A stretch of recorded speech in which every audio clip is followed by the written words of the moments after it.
साथियों सलाम नमस्ते सत श्री अकाल जय भीम जोहार। साथियों आज फिर कहानी जयराम महतो यानी कि वही जयराम महतो टाइगर जयराम महतो। और जब टाइगर हो गया ये नौजवान तो उसके पीछे भीड़ है।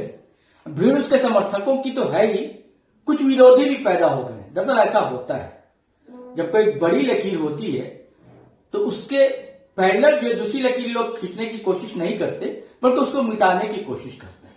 ऐसे ही दरअसल जयराम महतो के साथ हो रहा है और कहा जा रहा है कि उसकी टीम में सब कुछ ऑल इज वेल नहीं है, सब कुछ ठीक ठाक नहीं है। इस पर हमारे पत्रकार साथी हैं जिनकी अच्छी पकड़ है झारखंड की राजनीति पर, समाज पर, नब्ज को समझते हैं। जयराम महतो पे कई वीडियो कर चुके हैं, कई रिपोर्टिंग कर चुके हैं, सरफराज फ्रेश न्यूज स्टॉपेज वाले।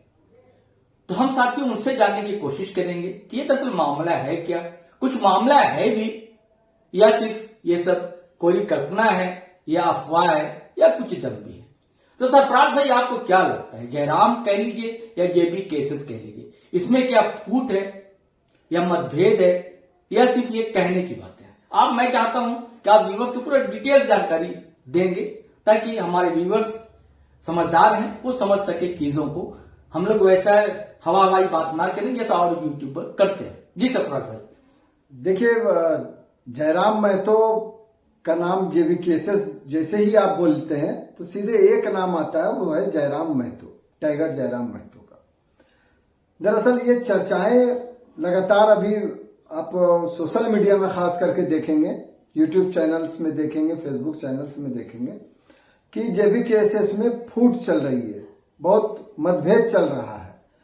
लेकिन आप समझनी होगी कई बातों को कि दरअसल जेबी केसेस में आखिर मामला क्या है, क्यों चल रही है, इसे क्यों चर्चाएं इस तरह की हैं। तो देखिए, जो भी पार्टियां होती है, बड़ा घर होता है। आप लगातार जेबी केसेस के वरीय पदाधिकारियों से सुन रहे होंगे कि जब एक घर में बर्तन होता है, किचन में बर्तन होता है, तो बर्तन टकराते हैं, उसकी आवाज भी आती ही है।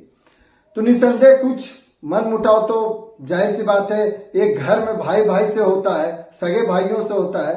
तो इतनी बड़ी पार्टी जब खड़ी हो रही है झारखंड में, आप समझिए कि जो लोकसभा चुनाव के बाद से जिस प्रकार से जेबी केसेस ने एक नई उम्मीद पैदा कर दी है यहाँ के खास कर झारखंडी युवाओं पर, झारखंडी लोगों के ऊपर में जो उम्मीदों का बोझ जेबी केसेस लेके चलना शुरू किया है, तो जाहिर सी बात है कुछ लोगों को लग रहा कि अचानक से वो बहुत बड़े लोग हो गए, बहुत बड़ी पार्टी हो गई है। लेकिन आप देखिएगा कि जयराम महतो लगातार आज भी उसी अंदाज में रह रहे हैं, बात कर रहे हैं और लगातार मेहनत कर रहे हैं जो लोकसभा चुनाव से पहले वो जिस अंदाज में रहते थे और कर रहे थे काम। आप देखिए, कई तस्वीरें उनकी आई कि बीमार भी थे तो भी वो कार्यक्रम में जा रहे हैं। तो जयराम महतो लगातार मेहनत कर रहे हैं। कुछ लोग जो हैं वो हो सकता है कि उनको जो ज्यादा चाहत थी वो नहीं मिल पा रही है। देखिए, थोड़ी बहुत मतभेद की खबर आती रहती है कि आपकी बात जरूरी नहीं हो कि आप 100% सही बोले। नई पार्टी है, कुछ ऐसे फैसले हो गए होंगे कि जिससे जो पुराने लोग हैं उसको थोड़ा सा तकलीफ हुआ है। तो आप समझना पड़ेगा कि दरअसल ये चर्चाएं कब से शुरू हुई है, सबसे पहले ये समझना होगा। तो आप याद करेंगे कि रांची से जो लोकसभा प्रत्याशी थे जेबी केएसएस के, लोकसभा चुनाव के दौरान बेहतर प्रदर्शन यहां भी रहा है। तो अभी सहायक जो पुलिस कर्मियों का आंदोलन चल रहा है कार्यक्रम में, उनको धरना प्रदर्शन के दौरान, कार्यक्रम के दौरान उनको लाठीचार्ज में पुलिस से उनको चोट लगी थी।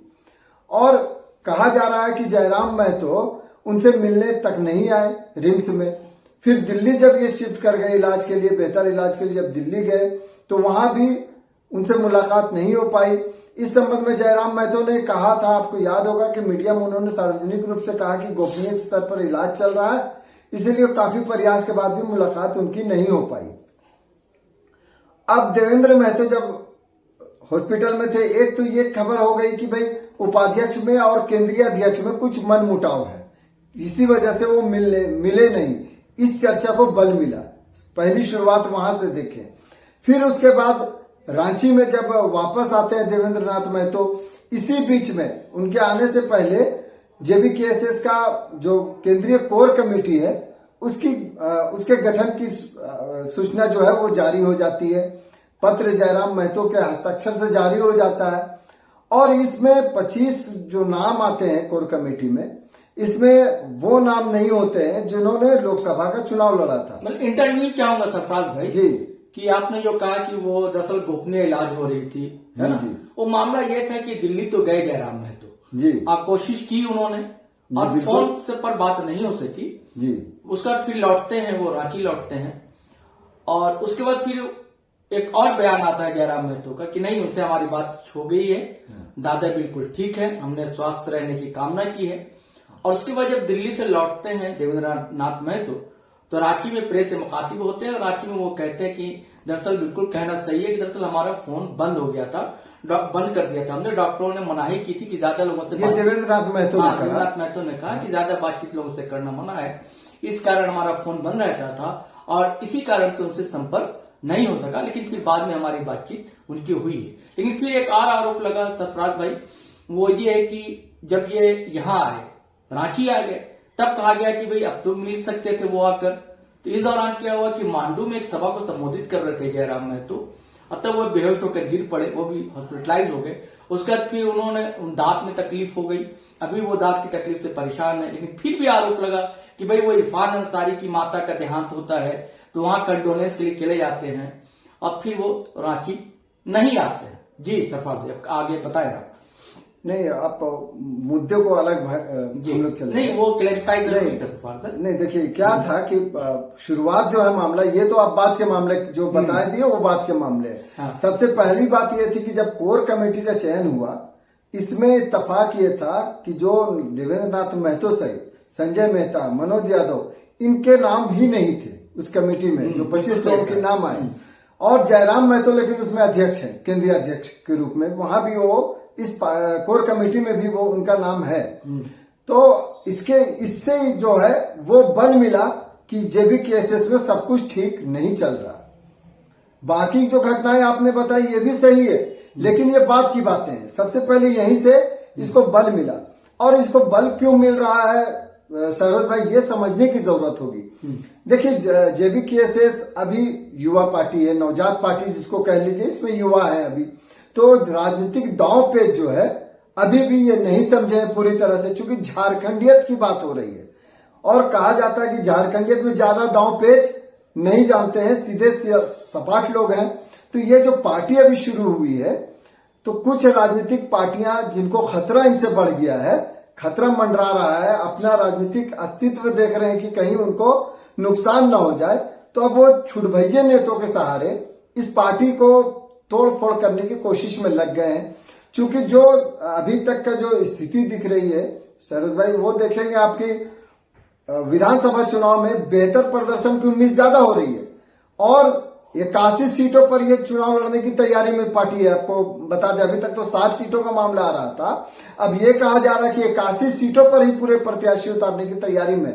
तो जाहिर सी बात है कि जो पार्टियां यहाँ पुरानी हैं और कुछ पार्टी जिनको इनसे ज्यादा खतरा है, आप हमारे व्यूवर्स भी समझ रहे हैं कि किनको ज्यादा खतरा है, तो अब वो जो है वो पार्टी को तोड़ने की कोशिश में लग गए हैं। साम दाम दंड वेद सभी तरह से इस्तेमाल कर रहे हैं। और इसमें कुछ यूट्यूबर्स, मैं बिल्कुल इस सपाट रूप से कहना चाहता हूं कि भले ही हम लोग भी यूट्यूब में करते हैं काम, लेकिन पत्रकारिता का एक अपना वसूल है। तो कुछ यूट्यूबर्स जो है इसमें वो चिंगारी को हवा देकर आग बनाने का प्रयास कर रहे हैं। लगातार ऐसी खबरें चला रहे हैं कि जिससे लग रहा है कि टूट चल रही है, पार्टी में टूट हो जा रही है। जयराम महतो को जो छवि है उसको खराब करने की कोशिश की जा रही है।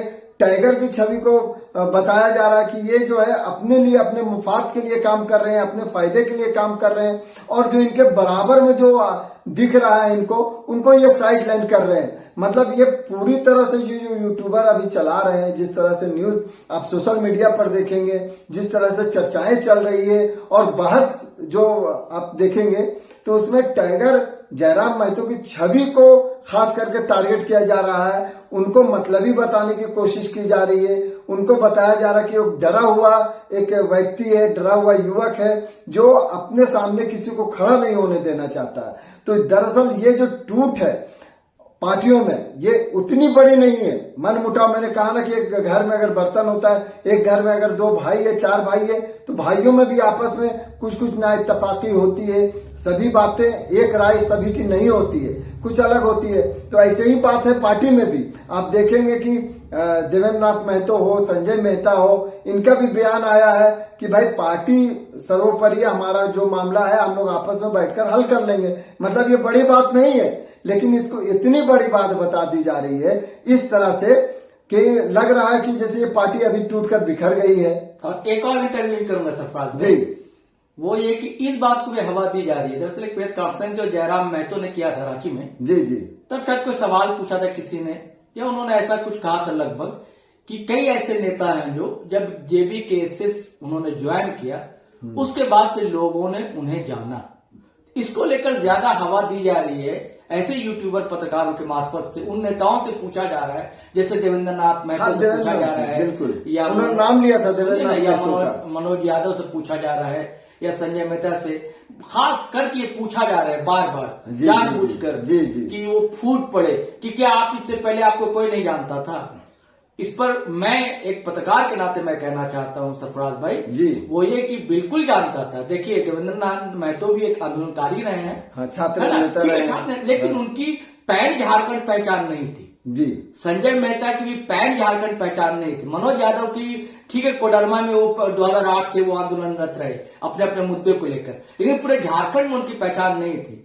और आज जयराम महतो कहीं भी सभा करते हैं और जितने लोग हैं, देवेंद्र नाथ महतो हो चाहे संजय मेहता हो चाहे मनोज यादव हो, ये सभा कर ले अकेले, उतनी भीड़ नहीं जुटेगी जो अगर जयराम महतो जाते। जयराम महतो की आज हैसियत जो युवाओं के बीच में सरफराज भाई बतौर स्टार की जैसी, आपको नहीं लगता ऐसा? बिल्कुल बिल्कुल, मैंने पहले कहा हम लोग लगातार वीडियो में बात कर रहे हैं, हम लोग अब उनके कार्यक्रमों को दिखा रहे हैं और ये दिखता है। उनके कार्यक्रम की फोटो ले लीजिए, उनके कार्यक्रम का वीडियो देख लीजिए, उसमें दिखता है कि वो स्टार है। हम लोगों ने पहले ही कहा कि वो किंग मेकर की भूमिका में बिना विधानसभा का चुनाव लड़े ही अभी आ चुके हैं, लोग उनको मानने लगे हैं। यहाँ तक कि उनके चाहने वालों ने सीएम के रूप में भी देखने लगे हैं, क्योंकि भले ही पार्टी अभी नहीं हो। मैंने कहा कि भाई ये सही है कि जिस तरह से आप कह रहे हैं कि उनकी सभाओं में जो भीड़ होती है, बाकी जो इनके लीडर्स हैं, जो इनके पार्टी के हैं, ठीक है चुनाव लड़े हैं उन्होंने और उनका नाम भी है अपने अपने क्षेत्र में, लेकिन टाइगर जयराम एक ऐसा नाम बन गया है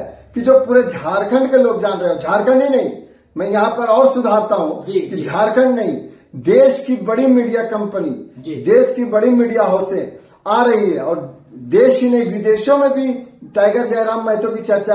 अगर चर्चा नहीं होती शहरोज भाई, तो इनको चाहने वाले विदेश से अपनी नौकरी छोड़कर नहीं आते इनके सपोर्ट में। बिल्कुल सही कहा। एक युवा जो है किस तरह से वो एक सुपरस्टार के रूप में उभर कर सामने आए हैं। और अगर इनकी बात, अगर आप इनको नहीं बुलाइए किसी सभा में, तो जेबीकेएसएस की सभाएं तो होती है, लेकिन वो उत्साह, वो भीड़, वो जुनून नहीं दिखता है, इसमें कोई दो राय नहीं है। और सीधी सी बात है कि जेबीकेएसएस को जिस प्रकार से अभी जेबीकेएसएस टाइगर जयराम महतो के कारण जिस बुलंदी पर अभी पहुंच गया है, सिर्फ एक लोकसभा चुनाव लड़कर, हालांकि कोई सीट नहीं जीती, कोई जीत नहीं मिली, लेकिन हार कर भी इन्होंने बाजीगर का रूप दिखाया है कि कैसे वो बाजीगर बना जाता है, कि हार कर भी जीतने वाले को बाजीगर कहते हैं। सेम वही चीज आप टाइगर जयराम महतो को देखेंगे, हारे चुनाव जरूर है, लेकिन वो बाजीगर के रूप में झारखंड में पूरी तरह से बाजीगर के रूप में वो दिख रहे हैं।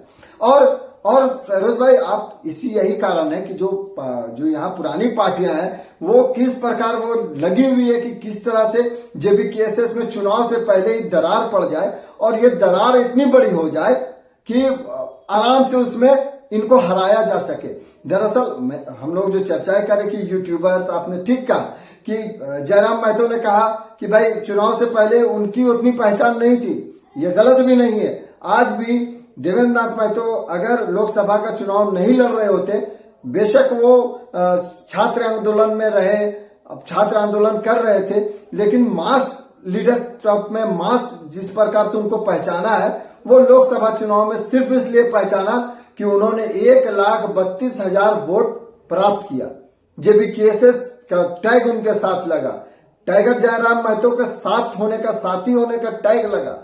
तो कुल मिलाकर अगर उन्होंने ये बात भी कही है तो उनका ये कहना नहीं था, ये जो रांची में टाइगर जयराम महतो ने कहा था कि भाई कई नेता ऐसे कि उनको पहचान मिली, तो वो गलत नहीं कह रहे थे, उनका सेंस कुछ और था। लेकिन जो कुछ यूट्यूबर्स हैं जिनको अपना सिर्फ चर्चा में लाना है, किसी तरह से व्यूज प्राप्त करना है, वो ये दिखाने में लगे हुए हैं कि इस पार्टी में बहुत बड़ी दरार हो गई है। जी, एक चीज और कहूंगा सरफराज भाई जी, वो ये कि देखिए मनोज यादव थोड़ा सीनियर है, बेशक सीनियर है और लोगों से, और जब सब युवा है उसके अपेक्षा मनोज यादव उम्र में भी बड़े हैं, अनुभव में भी बड़े हैं। क्योंकि उन्होंने रांची प्रेस क्लब में कहा, एक सवाल के जवाब में मीडिया ने जब पूछा तो कहा कि नहीं, हमारे यहाँ जो है अब जेबी केसेस में लोकतंत्र नहीं राजतंत्र है।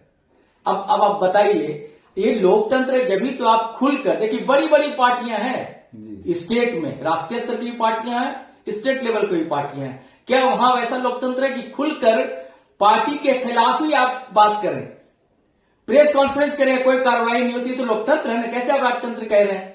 खुलकर आप बात रख रहे हैं लेकिन आपको पार्टी से हटाया नहीं जा रहा है। ये तो लोकतांत्रिक वैल्यूज है, ये नौजवान समझ रहे इस बात को। हालांकि बाद में विजय सिंह जो जेबी केसेस के प्रवक्ता है, वो उन्होंने एक चैनल से बात करते हुए कहा कि हो सकता है कि मनोज यादव पर कार्रवाई हो, क्योंकि ऐसा अनुशासनहीनता बर्दाश्त नहीं की जानी चाहिए। जबकि देखिए दूसरे गंभीर लीडर हैं, उनका भी आपने अभी जिक्र किया, वो कमेटी का आप चर्चा कर रहे थे, तो संजय मेहता है, उनका नाम नहीं है। तो उन्होंने कहा है कि देखिए कोई ऐसी बात नहीं कि अगर नाम नहीं है तो हम लोग ने लोकसभा चुनाव लड़ा, हम लोग वरीय उपाध्यक्ष है, देवेंद्र जी भी हैं, मनोज यादव भाई भी हैं, सभी वरीय उपाध्यक्ष हैं। हो सकता है कि इन्हें दूसरी जिम्मेदारी सौंपी जाए, और इन्हें और दूसरी जिम्मेदारी शायद सौंपी भी गई है, विधानसभा का कहीं प्रभारी वगैरह बनाया गया है। और अगर संजय मेहता ने कहा, वही वाली बात जो आपने अभी का जिक्र किया कि भाई बर्तन होता है तो डंडन होता है, तो संजय मेहता ने भी यही बात कही, यही बात दोहराई जो आप कह रहे थे कि भाई शुरुआती दौर है, कुछ मतभेद हो सकता है कि मनभेद हम लोग के बीच नहीं है।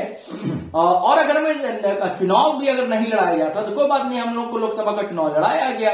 हम लोग तो एक मकसद के तहत आए हैं कि जो झारखंडी अस्मिता है, जो झारखंडी सवाल है, उसको आगे लेकर जाना है और समस्याओं का समाधान करना है, हल निकालना है। इसके लिए पार्टी में चुनाव लड़ना कोई जरूरी नहीं है। इसे किस रूप में नहीं देखिए सर, उसमें ये भी कहना है कि आप सबसे पहले ये देखिए कि जब भी चुनाव का वक्त होता है जी, तो आप बड़ी पार्टियों को देख लीजिए। मैं जो राष्ट्रीय पार्टी है दो, भाजपा और कांग्रेस को ही देख लीजिए जी, कि अभी जैसे ही लोकसभा का चुनाव हुआ तो आप गीता कोड़ा जो है पाला बदल के भाजपा में चली गई जी, और ये जो है मांडू के जो विधायक थे भाजपा के जी, जयप्रकाश भाई पटेल, उन्होंने पाला बदल कर कांग्रेस में से चुनाव लड़ा जी। तो और छोटे पार्टियों में देखेंगे तो आप झारखंड में जो जेएमएम है, सबसे बड़ी पार्टी अपनी लोकल पार्टी मानी जाती है झारखंडी पार्टी में, तो उनको भी देखिएगा कि शिबू सोरेन की बहू जो है सीता सोरेन, यानी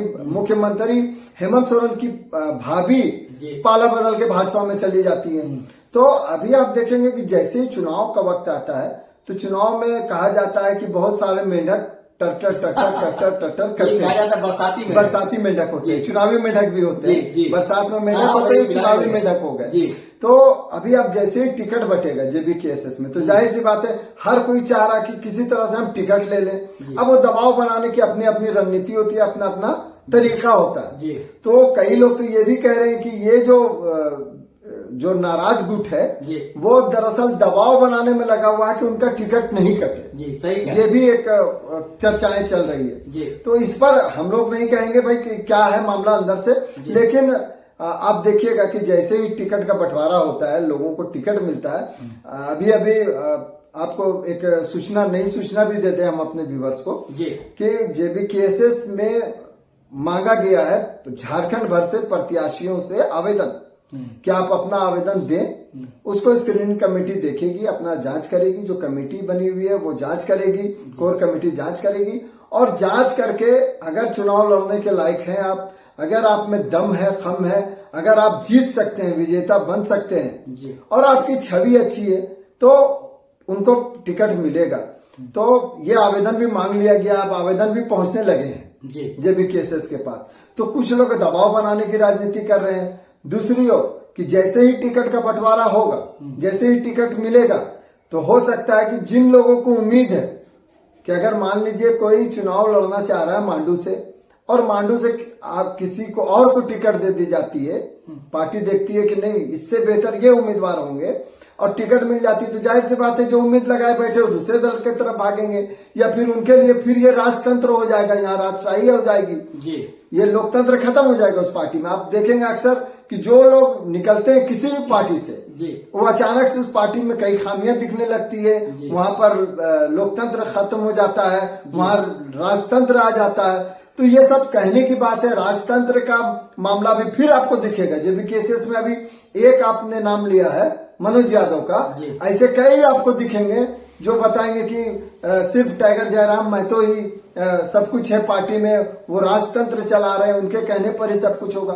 क्योंकि जैसे ही लोग नाराज होते हैं तो कोई ना कोई तो आरोप लगाना है, और इसी तरह से आप देखिएगा जैसे ही पार्टी टिकट बांटेगी फिर आपको दिखने लगेंगे मेंढकों की बरसात आपको दिखने लगेगी, कैसे वो टर टर करते हैं। बिल्कुल सही कहा सरफराज भाई आपने कि चुनावी मेढक है और हर पार्टियों में होता है। ये तो नई पार्टी है, नए लोग हैं, नई टीम है। मुझे लगता है कि जो नाराज लोग हैं उनका भी एक वजूद है, उनका भी एक अस्तित्व है, उनका भी एक बड़ा योगदान रहा है, वो भी आंदोलनकारी रहे हैं और सब कोई मिलजुल कर काम करेंगे। ये इस नौजवान का काफिला बिल्कुल आगे बढ़ेगा, मुझे ऐसी उम्मीद लगती है। तो साथियों ठीक है, अब इजाजत दे हम लोग को। जय हिंद, जय भारत। तो साथियों आपको कहानी कैसी लगी, जरूर रोचक लगी होगी। और आप अगर फेसबुक पर देख रहे हैं तो फॉलो कर लें हमारा पेज, और अगर आप यूट्यूब चैनल देख रहे हैं हमारा, सब्सक्राइब कर लें और बेल आइकन दबाना हरगिज़ ना भूलें। धन्यवाद, शुक्रिया।